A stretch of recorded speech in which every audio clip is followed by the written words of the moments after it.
Sean Salisbury. I had a nice chat with Sean over the weekend, by the way. Oh, nice. Yeah, Sean is. It was an early Sunday morning phone call, and I always enjoy talking to Sean on and off the air. And anytime I hang out with Sean, whether it's on the air, whether it's off the air, like we had about a good 20-minute talk Sunday morning, and I hung up, and I was ready to run through a garage door, man.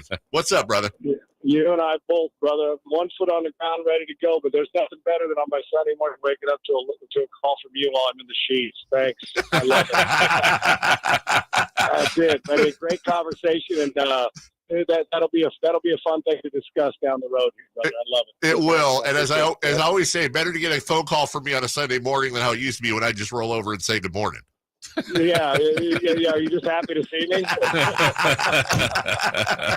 Hey, we were talking about, it's a great segue. We were talking over the weekend how every year there's like the random, I say random team, but I always go to the Bucks a couple of years ago, the team you don't expect that knocks out a giant or two, and everything over the weekend really honestly went chalk with the exception of the Commanders upsetting the Bucks, but you also had the Rams. So Sean, my question is: you have the Texans, the Rams, and the Commanders. Thank you, and no offense to your Texans, by the way, there, but it seems like they're the three of those guys are kind of in a corner, and then you have the Giants over in the other corner that everybody thinks is going to be competing. Of those three other teams, Sean, which one do you think has a chance to knock off one of the big boys?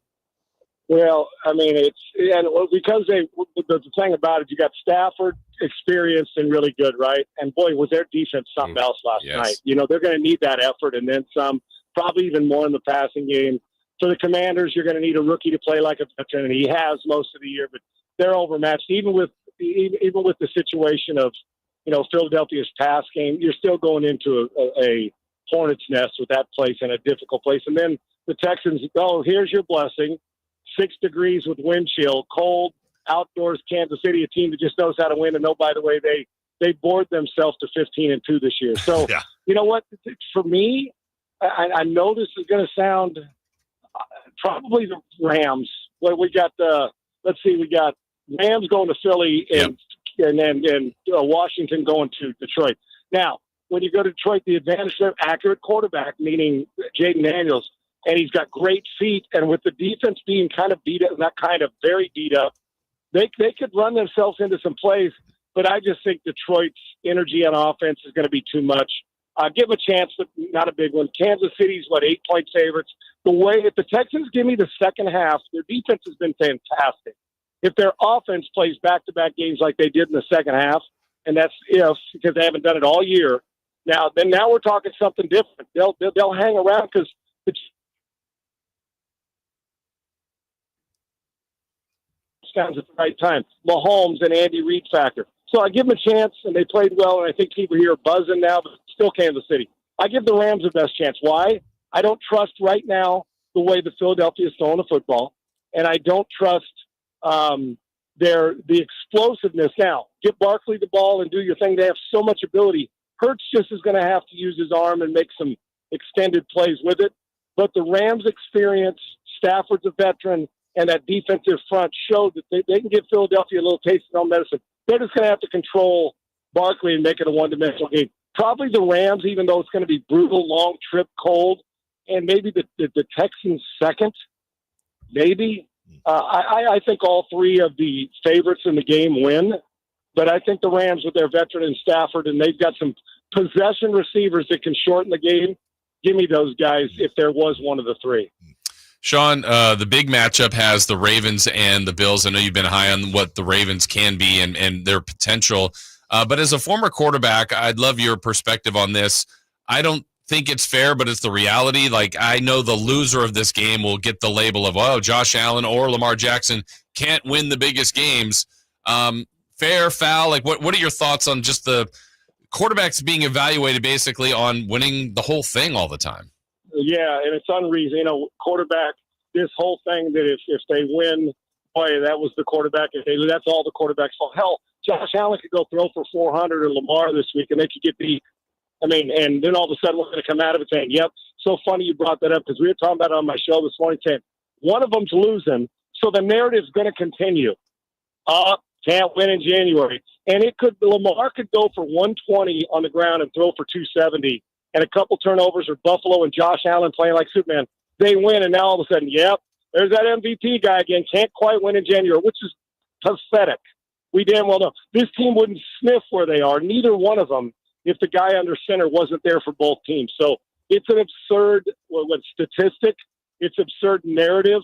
Now, if Lamar goes out there and makes 3 bad decisions and throws it to the wrong team, or Josh Allen goes back to 2 years ago and throws 2 red zone interceptions and lays the ball down trying to be a hero, then they got to be part of it. And, of course, as a quarterback, we want you to elevate. But the craziness is both these guys have been off the charts, and one of them's going home on Sunday, Sunday. And listen, this is the type of game you want to watch, even if you don't like football and if you don't like either team. This is like one of those games that, okay, I'm going to tune in, because it is like, if you're faint of heart, it's not the game to watch. It's going to be awesome. But yes, and it's not fair, and they deserve blame and credit when they play well and when they don't. But come on now. What those 2 guys have done, and you could give the MVP to both, what they've done with their teams this year, and they get better every year, is nothing short of I'm not going to fall into the narrative. If it's one game, it's one game. And we'll get to, do they handle pressure well? Like, they're already talking about that about Darnold, and this is his first playoff game, but 9 sacks, it's all on him. And it was poorly. He deserves the criticism. But in this game, one of them's going home, and that best to never win a Super Bowl narrative is going to continue. And Sean, I know this ultimately probably doesn't mean anything, and we'll have a different narrative once the game happens this weekend. But is it just me, or does Lamar Jackson seem different going into this postseason? Is he the difference in the game? Is that what you said? No, I'm saying, like, doesn't it seem like Lamar is like psychotically locked in? Like, he's heard the narrative. Yeah. He seems completely different. Oh yeah. Listen, he looks like a guy. I finally look at Lamar Jackson, and when we say finally, what's he in 6th year of the league? And right. The guy's putting up Hall of Fame career already. He's been unreal. All the talk when he came out, and he's done nothing but every year elevate his play. And Derrick Henry helped, but he's been phenomenal. When I look at him, there's a different command I see of him. Honestly, I almost feel like he feels so good about what Monken's doing and calling plays on offense. And that's when I know I believe a quarterback, when I say has arrived, because you never conquer the mental and emotional side of the game. We know how skilled he is, but the command of an offense, he's now been in it. Monken has been unbelievable for him. I feel like Lamar Jackson could run the game without a coordinator this week. I feel like he's gotten to that point where he understands, like, he can finish Monken's sentences, and then the way he's playing, smiling, free-spirited, accurate. And I'm waiting for somebody to tell me who thinks they know, the guy can't throw from the pocket. How many times am I going to hear that with the guy? The guy's thrown for almost 5,000 yards. I've watched him take throw after throw after throw after throw. He's just good enough to make off-schedule. He has arrived as a top level. There's no question he can do everything on the field. And now the command of what he's doing as a leader and the offense, Todd Monken, and it's got to put a smile on his face, because there's nothing right now. It's 3rd and 12. I automatically think Lamar Jackson's getting a first down. Yeah. I do. And while it's going into Buffalo and it's going to be tough, for my money right now, the Baltimore Ravens are the best team in football. I believe that. Yeah. Sean, do you think, out of the playoffs here, do you think Deion Sanders and Jerry Jones would work?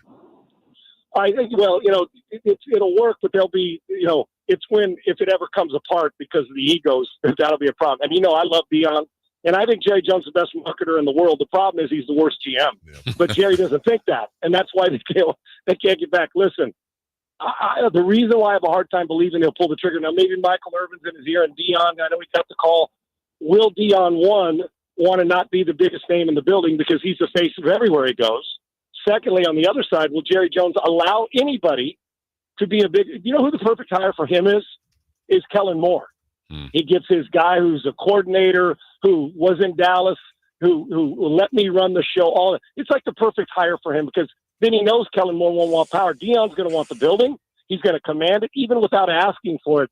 I don't know if Jerry's ever going to relinquish while he's alive, which may be for 20 more years, that he's not the biggest face or name in the building. And if Deion comes there, he won't be. So that's the one thing. Couldn't they coexist? Yeah. I'll tell you what helps coexist. Get him players, let him coach, and don't meddle in everything he's doing, and let's see what happens. But until he gets out of the way, you can be prevalent without being a helicopter general manager, or should I say owner, because he shouldn't be the GM. Until he does that, I just don't know if Jerry has the guts to hire a guy who's going to steal the thunder. And it's pathetic that we have to say that because I like Jerry, but it'll be an odd mix because Deion's opinionated and so is Jerry. But they know each other's personality, and that's an advantage for both of them going in.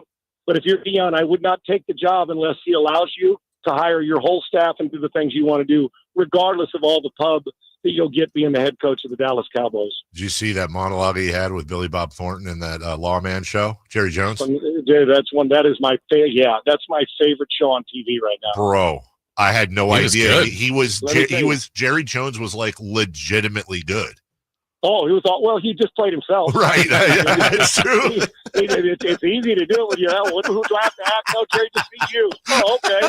That's easy to do. Give me an Academy Award or a Grammy to the television show. I'm going to tell you real quick. I know you guys got to go. I think Billy Bob Thornton, first of all, there's nobody on the planet better for this role than him. Yeah.